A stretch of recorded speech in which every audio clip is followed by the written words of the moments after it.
నమస్తే, welcome to Raj news. నేను సంపత్. తెలుగు రాష్ట్రాల రాజకీయాలను క్షణక్షణం విశ్లేషిస్తూ అధికార ప్రతిపక్ష పార్టీల వ్యూహాలకు అద్దం పట్టే ప్రత్యేక కార్యక్రమం పార్టీ హెడ్ క్వార్టర్స్కు స్వాగతం. రాజకీయ నిర్ణయాల కేంద్ర బిందువు, పార్టీల అసలు పవర్ హబ్ అదే పార్టీ హెడ్ క్వార్టర్స్. అక్కడే వ్యూహాలు రూపుదిద్దుకుంటాయి, అక్కడే రాజకీయ సమీకరణాలు మారుతాయి, అక్కడే రాబోయే రాజకీయాలకు బ్లూ ప్రింట్ సిద్ధమవుతుంది. ఏ పార్టీలో ఏం జరుగుతుంది, ఎవరి టార్గెట్ ఎవరు, ఎక్కడ అసంతృప్తి, ఎక్కడ ఆపరేషన్ ఆకర్ష్, ఎవరి వ్యూహం వెనుక ఎలాంటి రాజకీయ లెక్కలున్నాయి, ఇలాంటి కీలక పరిణామాలను పార్టీల అంతర్గత సమాచారం నుంచి తెర వెనుక రాజకీయాల వరకు వేగంగా విశ్లేషణాత్మకంగా మీ ముందుకు తీసుకొస్తుంది రాజ్ న్యూస్. నేతల అడుగులు, అధిష్టానాల ఆలోచనలు, కూటముల కదలికలు, రాజకీయాల్లో మారుతున్న సమీకరణాలపై పూర్తి విశ్లేషణతో పార్టీ హెడ్ క్వార్టర్స్ చూద్దాం. డీటెయిల్స్ చూస్తే తెలంగాణ రాజకీయాలు మరోసారి నీటి అంశం చుట్టూ తిరుగుతున్నాయి. కాళేశ్వర ప్రాజెక్టులో పంపులను వెంటనే ప్రారంభించాలని రాష్ట్ర ప్రభుత్వంపై బీఆర్ఎస్ ఒత్తిడి పెంచుతోంది. సాగు, తాగునీటి అవసరాల దృష్ట్యా నీటి ఎత్తిపోతలను ఆలస్యం చేయడం వల్ల రైతులు ఇబ్బందులు ఎదుర్కొంటున్నారని గులాబీ పార్టీ ఆరోపిస్తుంది. అయితే కాళేశ్వర ప్రాజెక్టు ప్రారంభమైతే మాజీ ముఖ్యమంత్రి కేసీఆర్కు రాజకీయంగా మైలేజీ వస్తుందనే కారణంతోనే ప్రభుత్వం నిర్లక్ష్యంగా వ్యవహరిస్తుందని బీఆర్ఎస్ నేతలు విమర్శిస్తున్నారు. ఈ అంశాన్ని ప్రజల్లోకి బలంగా తీసుకెళ్లేందుకు పార్టీ కార్యాచరణను సిద్ధం చేస్తున్నట్టు తెలుస్తోంది. నీటి సమస్యలపై ప్రభుత్వాన్ని నిలదీయడమే కాకుండా రాష్ట్ర వ్యాప్తంగా మరో ఉద్యమ కార్యాచరణకు శ్రీకారం చుట్టే దిశగా బీఆర్ఎస్ అడుగులు వేస్తున్నట్లు సమాచారం. కాళేశ్వరం చుట్టూ మళ్లీ రాజకీయం వేడెక్కుతున్న వేళ ఈ అంశం తెలంగాణ రాజకీయాల్లో ఎలాంటి మలుపులు తీసుకుంటుందో చూడాలి.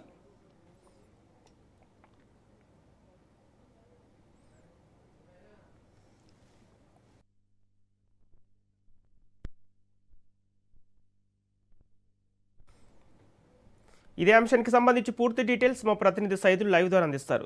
సైదులు, కాళేశ్వర ప్రాజెక్టు యొక్క పంపు హౌజులు తెరవాలని ప్రతిపక్ష పార్టీలు ఆరోపిస్తుంటే అధికార పార్టీ ఎందుకు మొద్దు నిద్ర వీడటం లేదు? ప్రజల మద్దతు కోసం బీఆర్ఎస్ పార్టీ పోరాటం చేస్తుంటే అధికార పార్టీకి ఎందుకు ఈ నిర్లక్ష్య ధోరణి వరిస్తుంది? ఇప్పుడు ఇదే అంశం చర్చనీయాంశంగా మారింది తెలంగాణ రాష్ట్రంలో.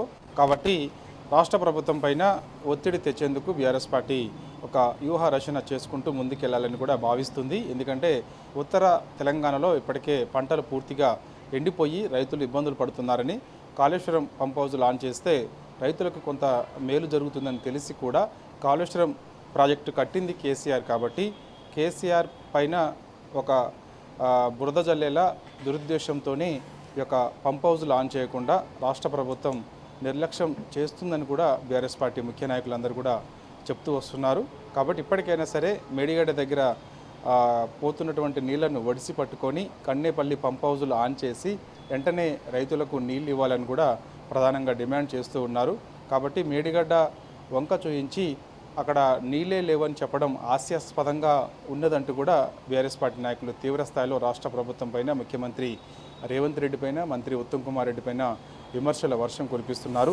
సుందిల్లా, అన్నారం ఈ రెండు బ్యారేజీలు మంచిగా ఉన్నప్పటికీ కూడా అందులో నీళ్లు నింపకుండా రాష్ట్ర ప్రభుత్వం నిర్లక్ష్యం చేయడం ఎంతవరకు కరెక్ట్ అని చెప్పేసి కూడా అంటున్నారు. కాబట్టి ఇప్పటికైనా సరే కాళేశ్వరం దగ్గర కొన్ని క్యూసెక్ల వాటర్ సముద్రంలో కలుస్తున్న నేపథ్యంలో ఆ వాటర్ని మోటార్ల కన్నేపల్లి పంప్ హౌజులు మోటార్లు ఆన్ చేసి వెంటనే అన్నారం, సుందిల్ల బ్యారేజీలు నింపడం వల్ల అక్కడి నుంచి మళ్ళీ శ్రీపాద ఎల్లంపల్లి బ్యారేజీలో పోయడం వల్ల ఆ ప్రాంత ప్రజలందరికీ కూడా ఇప్పుడున్నటువంటి పరిస్థితి, అంటే రాష్ట్రంలో ఎల్నినో ప్రభావం ఎక్కువగా ఉన్నది కాబట్టి అన్ని జిల్లాల్లో ఎల్నినో ప్రభావం కారణంగా ఒకసారి వర్షపాతం చాలా తక్కువగా నమోదవుతున్న నేపథ్యంలో జూలై 10వ తారీఖు కావస్తున్నప్పటికీ కూడా రాష్ట్రంలో చాలా తక్కువ వర్షపాతం గత ఏడాదితో పోలిస్తే ఈసారి చాలా తక్కువ వర్షపాతం తెలంగాణ రాష్ట్రంలో నమోదైంది. ఇప్పుడు రానున్న రోజులలో, ఇప్పటి నుంచి ఇంకా రానున్న రోజులలో కూడా గడ్డుకాల పరిస్థితులు నెలకొనే అవకాశం ఉందని, వర్షాలు చాలా తగ్గుముఖం పట్టాయి. కాబట్టి ఉన్నటువంటి వర్షాలు, అంటే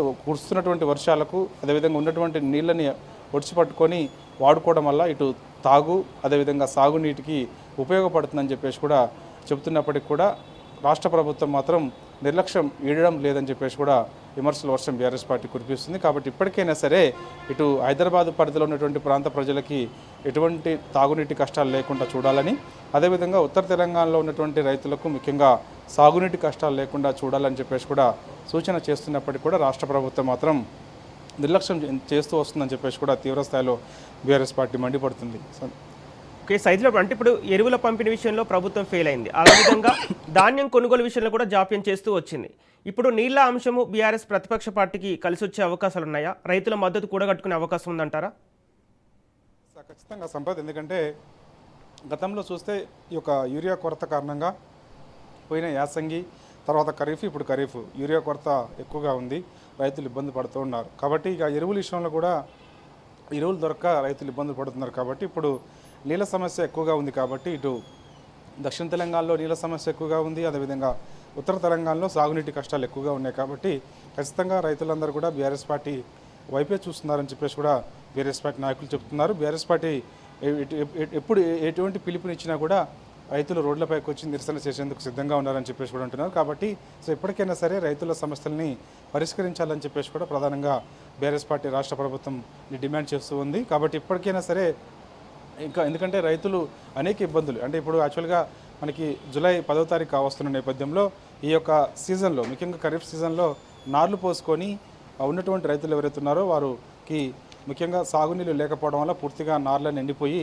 రైతులు ఇబ్బందులు పడుతున్నటువంటి పరిస్థితి కనిపిస్తుంది.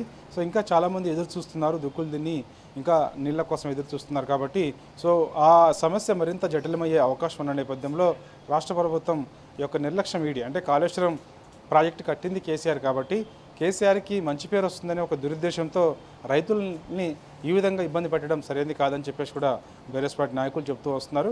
కాబట్టి సో ఇప్పుడు బీఆర్ఎస్ పార్టీ తీసుకోబోయే నిర్ణయం కూడా ఎటువంటి నిర్ణయం తీసుకోబోతుందో సర్వత్రా కొంత ఆసక్తి నెలకొంది.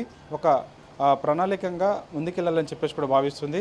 అవసరమైతే రైతులందరినీ కూడా ఒక తాటిపైకి తీసుకొచ్చి పెద్ద ఎత్తున ఉద్యమ కార్యాచరణకి సిద్ధం చేసేందుకు కూడా చూస్తున్నారు. ఎందుకంటే ఇటు ఉత్తర తెలంగాణలో పరిస్థితి అలానే ఉంది, దక్షిణ తెలంగాణలో పరిస్థితి అలానే ఉంది. కాబట్టి సో ఖచ్చితంగా ఆ రైతులందరినీ కూడా ఒక తాటిపైకి తీసుకొచ్చిన తర్వాత ఆయా జిల్లా కేంద్రాలలో నిరసన కార్యక్రమాలు చేపట్టాలి. ఎందుకంటే ఉన్నటువంటి నీళ్ళని వాడుకోకుండా ఇప్పుడు ఇటు కాళేశ్వరం ప్రాజెక్టు దగ్గర, మేడిగడ్డ దగ్గర ముఖ్యంగా కొన్ని క్యూసెక్కుల నీళ్లు సముద్రంలో కలుస్తుంటే అవి కొంతమేరకు మాత్రం, అంటే ఇప్పుడు ఉన్నటువంటి ఎవరికైతే నార్లు పోసి నీళ్ళ కోసం రైతులు ఎదురు చూస్తున్నారో వారికి కొంత పడుతుందని తెలిసి కూడా రాష్ట్ర ప్రభుత్వం మాత్రం కాళేశ్వరం ప్రాజెక్టు కట్టింది కేసీఆర్. కాబట్టి అంటే ఎల్లున్న ప్రభావం, అదేవిధంగా ఆ యొక్క కరువు పరిస్థితులు వచ్చినప్పుడు మేడిగడ్డ ఏ విధంగా ఉపయోగపడుతుందో అని ఆనాడు ముందు చూపుతో కేసీఆర్ కాళేశ్వరం ప్రాజెక్టు కట్టితే ఇవాళ అది ఉపయోగపడుతుంది అనేది ప్రజలందరికీ కూడా తెలుస్తుంది. కాబట్టి సో ఎట్టి పరిస్థితుల్లో కూడా కేసీఆర్కి, బీఆర్ఎస్ ప్రభుత్వానికి, ఆనాడు ఉన్నటువంటి బీఆర్ఎస్ ప్రభుత్వానికి